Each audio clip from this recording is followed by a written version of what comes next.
Boa noite, bem-vindos. Bem-vindo também quem nos assiste pelo canal do YouTube. Não se esqueçam de inscrever, de dar o seu like e de ativar o sininho para receber os nossos avisos aí cada vez que a gente subir um vídeo. A gente tem também o podcast no Spotify. É só ir lá e digitar Ama Assistência Mais Amor e escutar as nossas palestras lá enquanto tá no carro, na condução, varrendo a casa, né? Né? Fazendo as coisas em casa, a gente vai escutando algo edificador. Bom,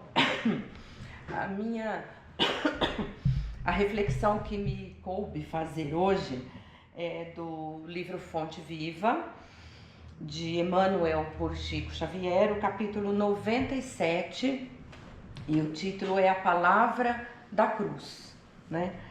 E como todo texto de Emmanuel é bem denso, né, bastante complexo, e a gente, além de ler, a gente tem que estudar Emmanuel, para a gente compreender as lições, né, que ele traz para a gente tão atuais nos dias de hoje, e ele também nos faz viajar no tempo, com o que ele traz, nos levando até aquele momento, né, em que Jesus passou por aqui. E esse texto de hoje fala bem disso, porque ele escolheu um versículo da primeira carta de Paulo aos Coríntios, aquela mais linda que a gente sabe de cor, né? Que ainda que eu falasse a língua dos homens, né, que deu até música, que a gente acha ela linda, eu acho, ele escolheu um versículo que diz o seguinte, olha só, quando eu falo da densidade, da profundidade de Emmanuel, porque a palavra da cruz é loucura para os que perecem, mas para nós que somos salvos é o poder de Deus. E aí a gente vai então achar um aprendizado aqui, né? Porque a palavra da cruz é loucura para os que perecem, né? O que é a palavra da cruz? Quem estava na cruz era Jesus, então são os ensinamentos dele, a palavra dele. Agora, por que a palavra da cruz é loucura? Então, gente, quando Paulo escreveu isso aqui, que foi poucos anos depois que Jesus foi crucificado, lá naquele tempo, a crucificação era uma penalidade oficial do Estado romano e era aplicada a criminosos vis, assim, uma palavra feia, né? A escória da sociedade. Aquelas pessoas que eles julgavam ter feito muito mal, insurgentes, rebeldes, esses eram condenados à crucificação. E a crucificação por si só não representava só uma morte vergonhosa, porque era vergonhoso morrer crucificado. Ela vinha um monte de coisa embarcado nisso, que era uma tortura extremamente prolongada, porque tinha corpos que levavam 3 dias para morrer. Os 2 ladrões que estavam ao lado de Jesus, quando os soldados foram quebrar as pernas deles, para eles não demorarem tanto para morrer, quebraram as pernas deles e foram até Jesus. Eles viram que Jesus já estava morto. Jesus, segundo os relatos bíblicos, deve ter demorado umas 5, 6 horas para morrer. Por que demorava tanto para morrer? Pelo estado físico da pessoa. Se era alguém forte, com vigor físico, são, pela forma como foi colocado, amarrado na cruz, tudo isso influenciava. Por que Jesus morreu mais rápido? Porque o corpo físico de Jesus estava sofrido. Ele foi torturado, ele carregou aquela cruz gigante por aquela via sacra, né? A gente lá em Israel, na Cidade Velha, você ainda vê cruz lá enfincada no chão, e onde as pessoas ficavam crucificadas e a vida acontecendo ali, o comércio sendo feito e aquela pessoa ali, 1 dia, 2 dias, né? Então a morte era muito humilhante para quem era crucificado. Aí entra o texto de Paulo, a palavra que vem da cruz é loucura, mas é loucura mesmo, você naquele tempo, para quem vivia nesse contexto, você falar assim, então, viu? Aquele que está crucificado é o Messias. As pessoas falam assim, como o Messias? Se a crucificação é uma penalidade aplicada a criminosos. Então, assim, por isso que Paulo fala que para aqueles que perecem, ou seja, para aqueles que compreendem a vida com os olhos só materiais, é uma loucura mesmo você falar, porque se ele era o Messias, por que ele não se safou? Para aqueles que viam apenas do modo material. Aí ele diz, mas para nós que somos salvos, é o poder de Deus, a palavra que veio da cruz, o ensinamento que veio de Jesus. O que ele quer dizer com isso? Nós que somos salvos, eram aqueles que assimilaram o ensinamento de Jesus, que acreditavam que não acaba aqui a hora que morre, que o corpo de Jesus, o corpo físico, estava sofrendo, sendo submetido a uma morte absolutamente humilhante, infamante. Mas era o corpo de Jesus que estava sendo crucificado, não o espírito. Então, aqueles que compreendiam, que tinham esse alcance para entender que não terminava ali, ali estava a demonstração do poder de Deus, que era mostrar o porvir, a vida futura, que aquele sofrimento que aqueles passavam era parte da trajetória deles. Então tem que sofrer. Não, a gente sempre fala, o sofrimento ele não é uma necessidade, mas ele faz parte. Uma trajetória tão longa como a nossa encarnação, 80 anos, 90, é impossível não ter sofrimento. Impossível. Porque uma que a gente já traz uma carga de arestas para serem aparadas, e aqui a gente ainda adquire mais. Então a gente vai ter dores, a gente vai ter tristezas, a gente vai ter as adversidades. Elas são duras e difíceis, mas elas são daqui. E o ensinamento, essa palavra que vinha da cruz, então essa palavra de Jesus, esse ensinamento de Jesus que descia do Calvário, era um ensinamento do há sofrimento, há dor, mas há uma vida depois disso. Há uma vida prometida, ela existe, ela é real. E nesta vida você não vai levar este sofrimento, ele fica aqui. Por isso que parecia uma loucura falar para aquelas pessoas que não tinham esse conhecimento, aqueles que não tinham absorvido ou não tinham tido contato com o ensinamento de Jesus, falar para elas que ele era o Messias. Parece doideira mesmo. Falar, Messias? Olha o que ele passou. Se ele fosse o Messias, ele teria se safado. Então, Paulo continua, Emmanuel não traz aqui, mas eu peguei lá na carta o versículo seguinte, que Paulo diz assim, pois está escrito, destruirei a sabedoria dos sábios e rejeitarei a inteligência dos inteligentes.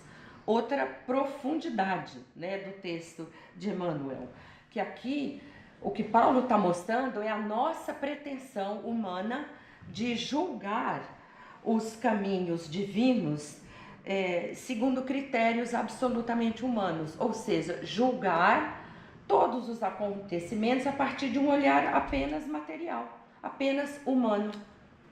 Então, por isso que ele dizia, vai ser rejeitado a sabedoria dos sábios, porque ela é daqui. Esses que têm essa sabedoria de julgar os caminhos até Deus apenas com este olhar, estes não alcançarão. E aí está a beleza da lição de Emmanuel, dessa profundidade que a gente aprende com isso, porque nos critérios humanos, Jesus teria que ter reagido, aquele homem que estava ali crucificado, tendo todo o poder que Paulo dizia que ele tinha, ele teria que ter reagido, mas não, ele foi humilhado e não humilhou. Ele foi julgado e não julgou. Ele perdoou sem pedirem perdão para ele. E isso já era uma expressão assim plena de, quer dizer, você já está perdoando sem te pedirem, você está se antecipando, você está se antecipando ao sofrimento, você quer se livrar. Então, Jesus perdoou sem ninguém pedir perdão para ele. Ele foi julgado sem julgar. O externo, o lado de fora, decidiu julgar Jesus. Então vejam que o que Emmanuel traz aqui para nós é que a gente olhe para nós e possamos perceber quando essas forças externas elas atuam sobre nós, como atuaram ali com Jesus, como que a gente reage? Porque a gente passa essas dificuldades. E Jesus não reagiu, como que nós reagimos diante dessas dores, né, da vida que acontecem? Por que Jesus, onde ele encontrou a força para passar por levar bofetada no rosto, caminhar carregando aquela cruz e não reagir? Ele encontrou força na sua moral. E a moral de Jesus era uma construção secular. Séculos ele construindo aquela moral através das jornadas que ele enfrentou em toda a sua caminhada. Então, quando estes fatores externos se apresentam, ou quando até faltam, porque Jesus, ele foi abandonado pelos que ele amava. Porque lá no Calvário, quem estava lá com ele era só João, Maria e algumas poucas mulheres que o seguiam. Porque os apóstolos deram linha na hora que a coisa apertou. Na hora que ele foi preso, eles fugiram. Pedro foi o primeirão a negar e fugiu. Então, ele foi, a gente pode dizer, abandonado por, se não todos, mas praticamente quase todos do que ele amava. Pode acontecer com a gente aqui? Pode e acontece. Não é? Diante, às vezes, da hora mais extrema, da nossa maior necessidade, os recursos externos podem nos faltar. Pode faltar aquele apoio, a rede de apoio, pode faltar uma palavra, um ombro, pode faltar força. E onde que a gente tem que buscar a nossa moral? Que Cristo pegou lá na construção secular dele. Nós temos que nos preocupar em fazer essa construção dentro de nós, em construir. Nós espíritas chamamos isso de reforma íntima, né? É um nome que a gente usa para falar do cuidar do nosso interno. Emmanuel fala que há os que dominam a muitos, mas são incapazes do próprio domínio, da sublimação de si, ele fala, ou seja, do autocontrole.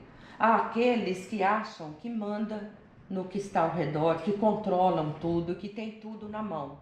Mas na hora do vamos ver, como diz na minha terra, do pega pra capar, não tem um pingo de autocontrole. Tem gente assim.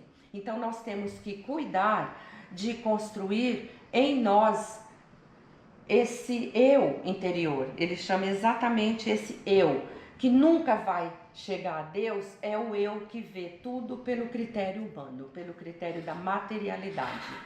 O eu que é capaz de se sublimar, capaz de enxergar a sua limitação, enxergar até onde ele pode ir. Nós temos que construir dentro de nós. Recursos nós temos. Nós temos o Evangelho, nós temos o centro espírita que nos atende, né? Nós temos a oração, nós temos o Evangelho no lar, que a gente pode fazer, que nos reforça e vai ajudando a gente a construir, porque tropeços terão, não adianta.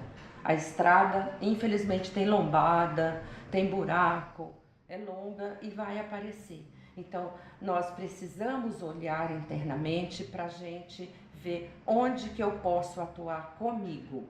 Porque a partir de mim, eu começo a enxergar algo melhor no outro também. E aí, um depende do outro. E a gente vai construindo essa rede. Não é sonho, não é utopia, é possibilidade. O potencial a gente tem, não é? Então, essa palavra, né, para finalizar, essa palavra que vem da cruz é o ensinamento de Jesus. A palavra que vem da cruz parece loucura para aqueles que não conseguem assimilar seu ensinamento e acreditar no porvir. E acreditar que não acaba aqui. E por isso a gente tem que pavimentar a nossa estrada, para que a gente vá cada vez, experiência após experiência. Jesus passou sozinho por uma experiência que ninguém poderia passar por ele, a crucificação. Nós temos também as nossas crucificações que a gente passa, tem que passar sozinhos, né? Que ninguém vai passar por nós.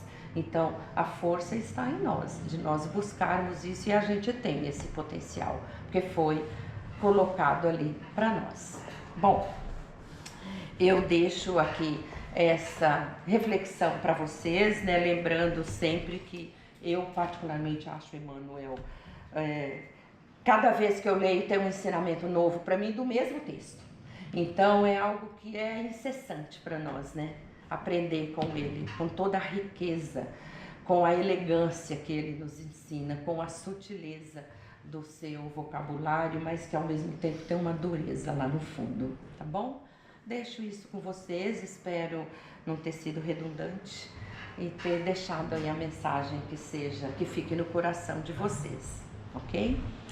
Então vamos nos preparar para encerrar essa primeira parte da nossa tarefa, né, antes dos passes, mantendo aqui um clima de amor, um clima de fé, de crença em Jesus, na sua palavra, que veio para nós há tantos anos, que ela fique conosco, permaneça em nossos corações, para que possamos todos os dias nos revisitar, para ver nessa nossa construção qual tijolinho eu tenho que colocar, qual está sobrando ali eu tenho que tirar, tá? Não tem muita massa, preciso aparar. Esse é um trabalho de autoobservação diário que temos que fazer conosco. Deixo isso com vocês, pedindo a espiritualidade que nos inspire sempre e que neste momento nos fortaleça para que possamos voltar aos nossos lares com a paz do Mestre em nossos corações, sempre muito gratos por tudo que recebemos, pela casa que nos ampara, que nos recebe semanalmente e que tanto amor dedica a nós. Então, com isso, vamos orar juntos, mentalmente, aquela oração lindíssima que Jesus nos deixou quando veio até aqui. Pai nosso que estais no céu, santificado seja o vosso nome. Venha a nós o vosso reino, seja feita a vossa vontade, assim na terra como no céu. O pão nosso de cada dia nos dai hoje. Perdoa nossas ofensas, assim como perdoamos a quem nos tem ofendido. E não nos deixeis cair em tentação. Livra-nos, Senhor, de todo mal. Graças a Deus, graças sempre a Jesus. Que a paz de Jesus nos acompanhe até nossos lares e lá permaneça. Graças a Deus.